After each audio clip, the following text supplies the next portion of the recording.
Acho que agora vai dar certo, pessoal. Agora foi. Oi, meu amigo, tudo bem? Demorou, mas conseguimos. Faz parte, é isso aí. A tecnologia, é a tecnologia. Fernando, vira o celular, que eu acho que aí... Melhor? Isso.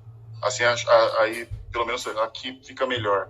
Depois eu vou checar se assim é o melhor ângulo aí para o pessoal ver a gente de frente.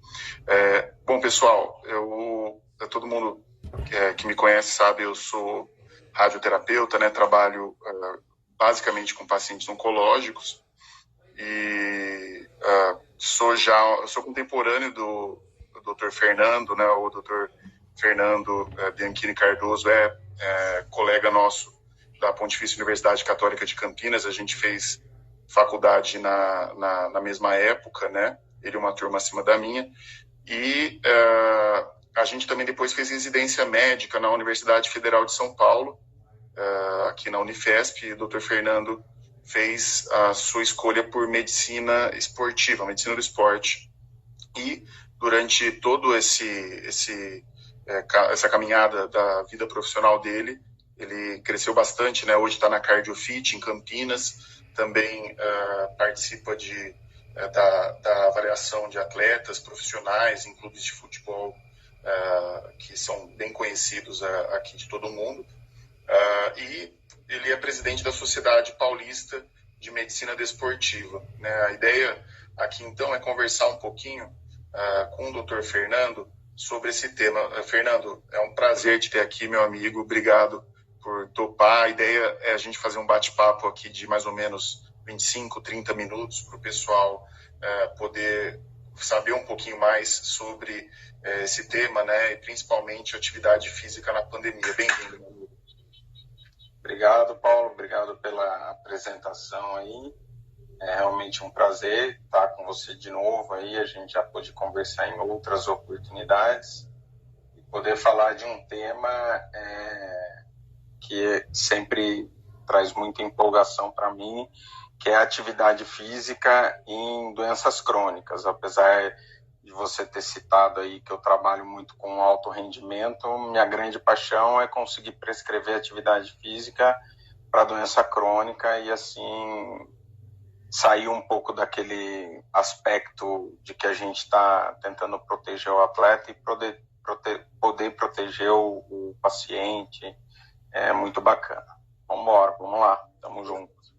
Exato, né? Obrigado, meu amigo. Bom, a doença crônica hoje é o mal do século, né? Eu gosto de comentar, quando eu faço minhas aulas sobre câncer, que a sobrevida média do brasileiro, ela, na década de 40, era de 43 anos, né? Então, a gente, por conta da vacinação, da antibiótico terapia, da melhoria da qualidade de vida, começou a ter muitas pessoas idosas, né, que antigamente a gente considerava extremamente idosas e que hoje é normal. Hoje a expectativa de vida na Coreia do Sul é de 89 anos, né? A expectativa de vida brasileira quase dobrou. Então, as doenças crônicas passaram a fazer parte da nossa vida corriqueira, né? Eu mesmo que saí da faculdade não faz tanto tempo assim, já tomo ali minhas estatinas, meus remédios para melhorar um pouco a minha qualidade de vida, a minha saúde, né? Evitar eventos futuros. Mas a gente sabe que a principal prevenção para vários tipos de doença, incluindo o câncer, mas também as doenças cardiovasculares, né? Intuitivamente, é a atividade física. A atividade física, ela melhora a condição, a performance status das pessoas, né? Melhora a endorfina, aumenta a endorfina, aumenta a dopamina e acaba também melhorando o sistema imune, né? Contra doenças infecciosas, inclusive. Em relação a esse mecanismo, Fernando, tanto agudo quanto tardio da atividade física, você nota que há uma diferença quando você vê esses pacientes com doenças crônicas fazendo atividade física regular? Isso é comum você notar uma melhora rápida? Como que é isso? Antes de entrar nesse aspecto específico que você falou, me chamou a atenção algumas coisas que você falou aí na sua fala inicial, que é em relação à saúde, né? Você falou, eu tomo remédio para minha saúde. Na verdade, a saúde são escolhas que a gente vai fazendo durante a vida, que a gente vai perdendo saúde ou ganhando saúde, né? E a gente teve uma formação assim, eu também lá na PUC Campinas, assim como você, de uma formação de que o médico tem que ter um olhar sobre medicação, doença é igual a tratamento, e a gente tinha pouco de medicina preventiva, né? A gente teve uma matéria de medicina preventiva que não tem nada a ver com a medicina preventiva que eu faço hoje, e quando chega um paciente, a gente tem que tentar entender exatamente quais foram as escolhas que ele fez que levou ele àquele ponto que ele chegou para mim no consultório, né? Muitas vezes, não só sem fazer atividade física, como uma dieta ruim, ingestão de álcool, tabagismo, o sedentarismo, né, sem atividade física, e essas escolhas vai acabar levando ele para um caminho da doença. Então, quando eu chego nesse ponto, eu já estou quase, ou muitas vezes, tentando fazer uma prevenção secundária, né? Evitar que a pessoa volte a ter aquele problema ou ajudar a ela a tirar alguns fatores de risco daquela lista para poder ter um tratamento mais fácil, ter um tratamento mais assertivo. Então, a primeira consulta, Paulo, agora respondendo a sua pergunta, e qual é o impacto disso, a gente não pode ter pressa, né? Porque eu vou oferecer uma nova visão de tratamento, uma nova visão de doença para aquela pessoa. Muitas vezes ele já vem querendo fazer algumas coisas, mas muitas vezes vem querendo um norte, um caminho. Daí eu vou explicar para ele quais foram as escolhas que ele fez, que levou a ele ter o colesterol aumentado, a ter diabetes, a ter hipertensão, e como que a gente pode, não só com a medicação, eu sempre foco primariamente, a medicação tem a sua importância, mas eu foco primariamente em mudança do estilo de vida, não só atividade física, mas cessação de tabagismo, atividade física, para a gente tentar, aos poucos, ir mudando o estilo de vida dessa pessoa e conseguir ajudar ela no tratamento. Isso nem sempre é fácil. E se eu fizer isso, tentar fazer isso como eu faço na prescrição de remédio, colocar uma lista de coisas que ele tem que fazer na primeira consulta, normalmente o paciente vai embora e nunca mais volta para mim, porque ele vai se assustar, ele vai falar, o doutor Fernando está falando que eu estou fazendo tudo errado, então que negócio é esse? Eu vou embora e não volto mais. Então, aos poucos eu tento mostrar para eles quais são as escolhas mais erradas que ele fez durante a vida e dali para frente como que ele tem que fazer as escolhas para conseguir melhorar a saúde. Mas não é uma coisa momentânea. Aquela pessoa que abraça a causa, começa a fazer atividade física, em pouco tempo, 6 semanas, 2 meses, a própria pessoa já começa a ver uma diferença, pelo menos na disposição dela, na energia para o dia a dia, na modificação de como ela cansa para fazer as tarefas do dia a dia. Se ela pegar um programa de atividade física aí, 2 meses, 3 meses, já consegue ver um resultado bacana. Perfeito. O que a gente acaba vendo, na verdade, também é uma relação grande com a estética, né? A preocupação da atividade física por conta da insatisfação com a estética pessoal, né? Porque está um pouquinho gordinho aqui, tá diferente do que gostaria de estar, etc. Mas o fato, Fernando, é que agora a gente também está numa situação, meu amigo, que realmente é complicada, é complexa por conta da dificuldade de espaço, né, para você fazer alguma atividade mínima de aeróbica, por exemplo, né, para quem não tem nada dentro da sua casa ou do seu apartamento. Você tinha comentado comigo sobre alguns testes, por exemplo, um teste pré-participação para atividade física. Vocês ainda utilizam isso? Porque eu lembro que esse teste, ele tem, claro, ele é feito por médicos, ele é validado, mas ele, teoricamente, se você responde ele adequadamente, você pode até começar a fazer algumas atividades sem necessariamente passar em alguma avaliação inicial. Você tem alguma coisa para dizer sobre isso? Mudou alguma coisa em relação a isso? O teste que a gente conversava, ele chama Parquet, um teste que foi formulado nos Estados Unidos, né? E os Estados Unidos ele tem uma relação diferente entre médico e paciente, né? Olha, na minha prática clínica, cada vez menos eu uso o Parquet, mas existem estratégias que são validadas para a utilização dele. Isso é lógico que tem muita disparidade numa população socioeconômica melhor e numa pior, mas eu costumo falar para os meus pacientes, sempre quando eles chegam, doença crônica, fator de risco para doença cardiovascular, para câncer, lógico que eu vou fazer uma avaliação médica e, por vezes, minuciosa. Vou fazer teste de esteira, vou fazer um ecocardiograma, vou fazer exame de sangue, mas isso não deve atrapalhar o início da atividade física. E eu costumo brincar com eles. O que o senhor quer? Quer caminhar no parque? Não precisa nem falar comigo.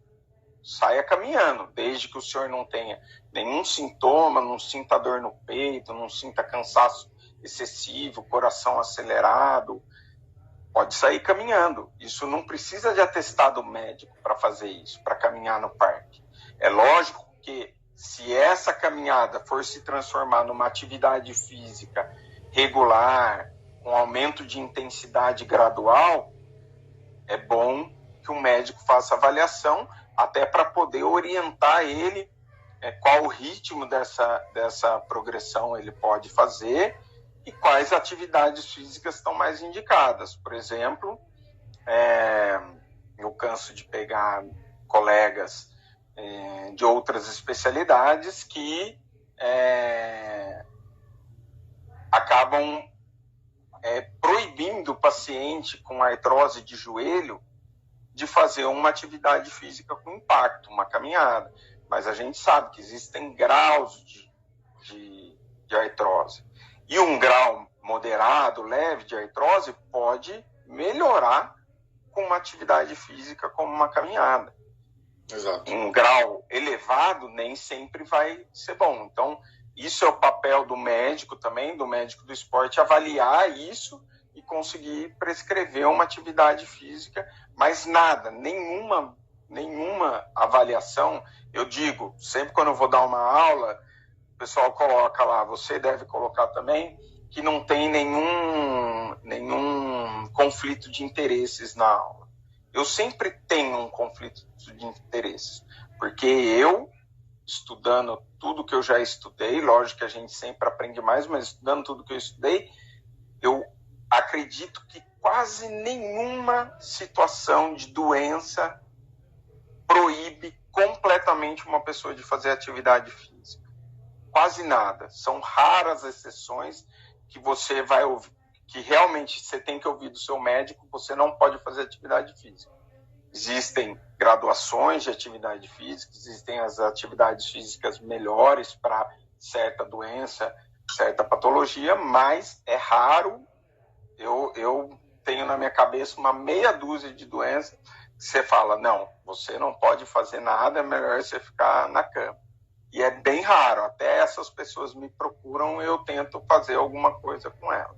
Então, eu acho que é mais ou menos por aí, Paulo. A gente tem que fazer uma avaliação, mas nada que a gente faça, nem a conversa com o nosso médico, deve impedir da gente começar a fazer uma atividade física, a não ser você tem algum sintoma relacionado com o que você vai fazer. Fez um esforço, sentiu dor no peito, espera um pouquinho, vai conversar com o médico para você retornar. Fora isso, pode começar antes de falar com o médico. Os médicos vão ficar tudo bravos comigo, mas pode. Não, Fernando, mas eu fiz essa provocação porque justamente o parquet, ele tem essa questão de ser um teste que a gente realiza e que a gente só responde um questionário. E, teoricamente, se você não responde esse questionário nada proibitivo, né, você mesmo já tem a liberação para fazer atividade física sem necessariamente passar na consulta. Claro que se você colocar qualquer sinal ali de gravidade, como dor pré-cordial, dor no peito, aí você tem que procurar um médico antes. Isso é particularmente interessante e importante nessa fase, Fernando, por conta assim, as pessoas estão com tempo, estão em casa, mas ao mesmo tempo tem a dificuldade de fazer uma atividade leve, até leve, às vezes é difícil por conta do espaço. Mas se a pessoa consegue fazer uma caminhada, né, consegue andar ali dentro mesmo do seu prédio, na parte inferior, consegue caminhar, você diria que uma atividade física regular quanto de tempo de uma caminhada por semana e quantas vezes? Qual a regularidade que você recomenda no início? Então, recomendação. O que é recomendação? Recomendação vem das sociedades, essa que eu vou falar especificamente é o Colégio Norte-Americano de Medicina Esportiva, que ele fala que você deve ter um mínimo de 150 minutos de atividade física moderada por semana, sendo que se você aumentar a intensidade, você pode diminuir um pouco a quantidade. Isso é muito bacana no papel, né, Paulo? Está lá no papel e como que a gente vai falar para a pessoa fazer isso? O que eu costumo falar no começo é: qual atividade física eu vou fazer, doutor? Se não tiver nenhuma contraindicação formal para qualquer tipo de atividade física, minha primeira fala é sempre: você vai fazer aquilo que você gosta. Se você não gosta de nada, você vai fazer aquilo que você menos odeia. Por quê? Porque o seu objetivo é conseguir fazer para o resto da sua vida. Então não adianta eu falar para você, Paulo, caminhar, se você, Paulo, me falar que odeia caminhar, que não vê graça nenhuma, que só consegue caminhar na esteira e você acha que é melhor morrer do que caminhar na esteira. Então minha prescrição de caminhada não vai ser boa. Agora, se você falar para mim: pô, doutor, eu gosto de dançar, eu falo, então vamos investir na dança. A dança é uma atividade física, sim, senhor, e vai trazer os benefícios, assim como a caminhada, assim como a corrida. Então, a primeira resposta a gente ter do paciente é: o que você vai conseguir fazer para o resto da sua vida? Ah, doutor, mas eu quero experimentar coisas novas. Daí a gente vai bater um papo, vai achar dentro da onde ele mora ou na proximidade de onde ele mora quais são as facilidades. Hoje em dia está tudo muito difícil, né? Porque hoje em dia a gente não pode sair de casa, que também é uma orientação que eu acho que mais para frente aí a gente vai falar alguma coisa, que eu acho que não tem que ser dado para 100% da população hoje, mas existem atividades que a gente consegue fazer também dentro de casa e que vão trazer benefício, assim como qualquer outra atividade física.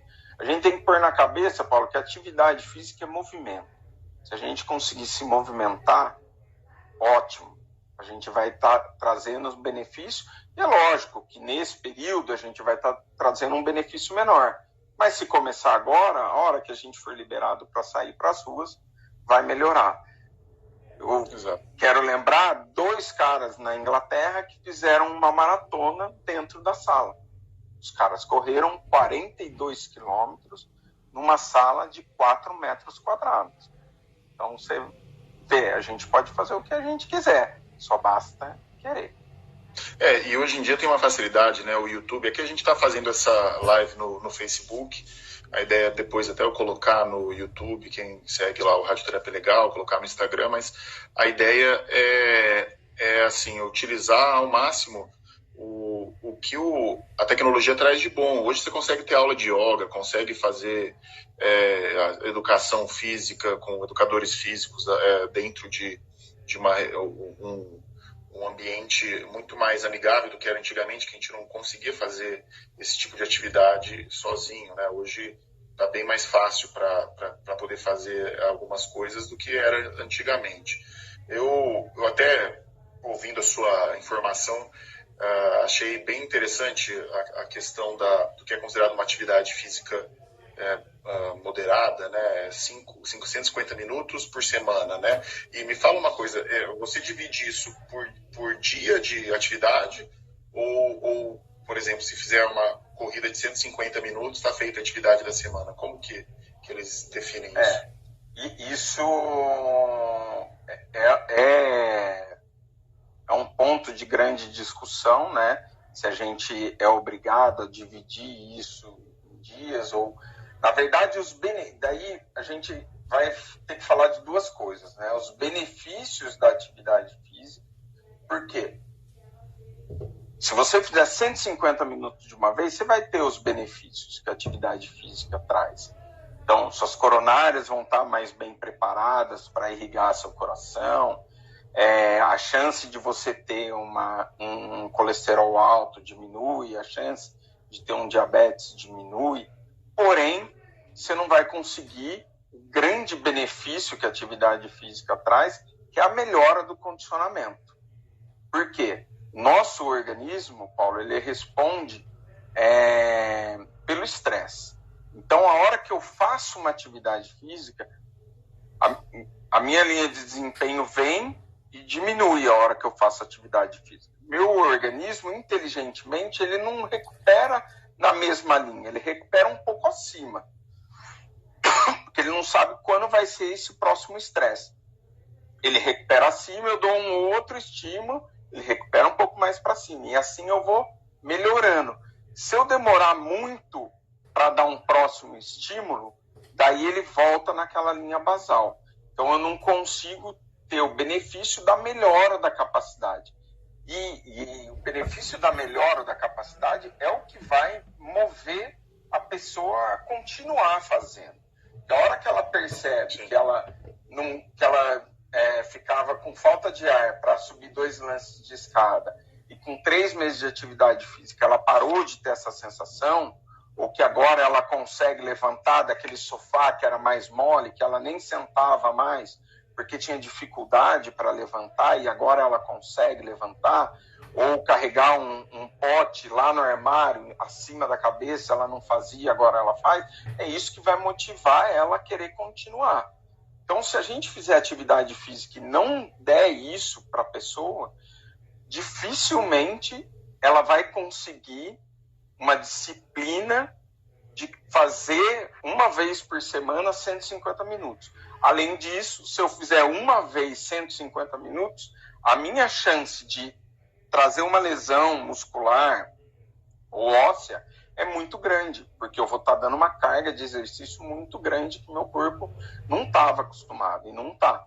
Então, assim, o ideal é que a gente divida em pelo menos 3 vezes por semana, idealmente 4 vezes por semana. Perfeito. No início, não precisa fazer os 150 minutos.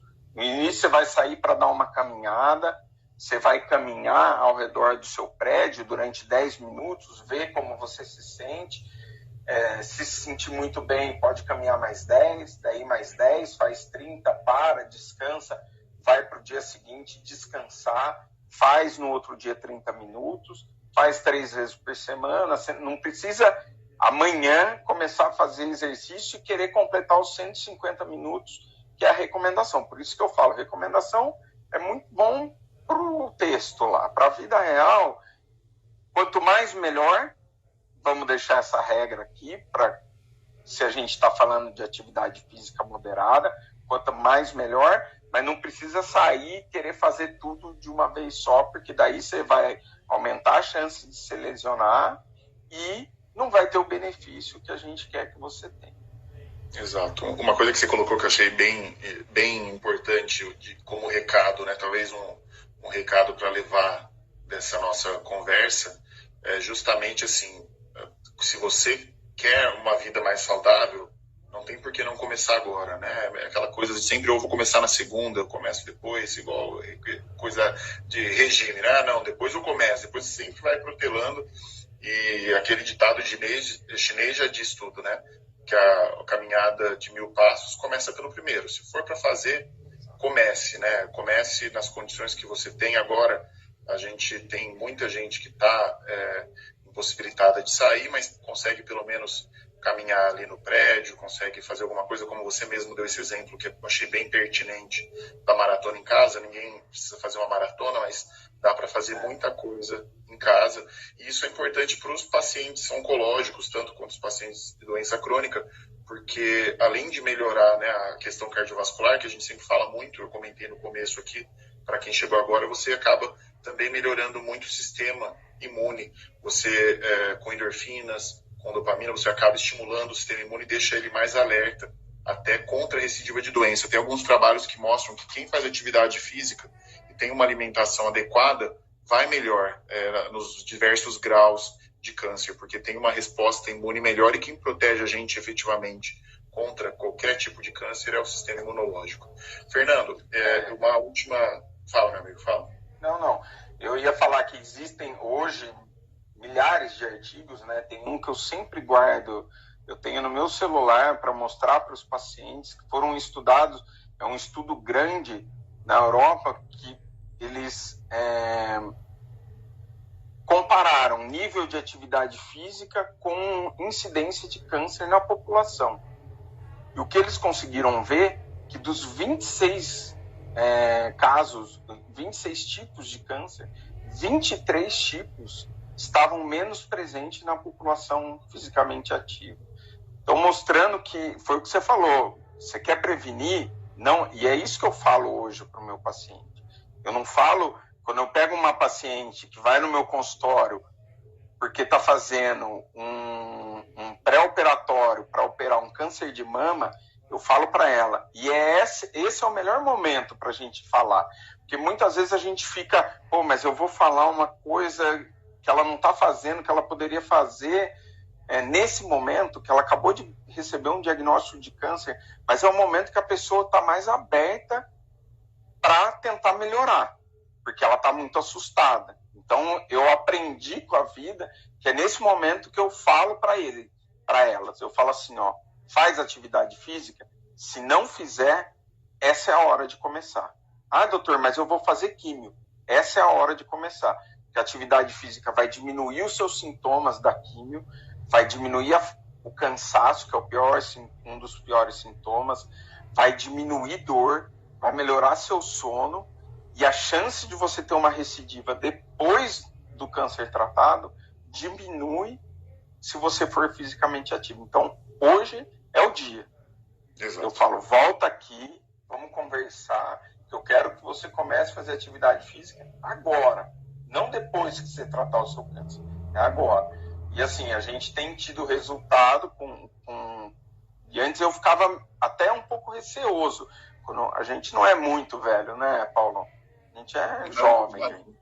Então eu tenho aprendido muito no meu dia a dia, e uma das coisas que eu tinha muito receio de falar com o paciente oncológico era logo no diagnóstico, assim, que a pessoa está muito debilitada emocionalmente. Mas eu aprendi e li muito, né? Lógico que a gente vai atrás da literatura para ver que é um momento em que a pessoa está muito aberta a esse tipo de enfrentamento.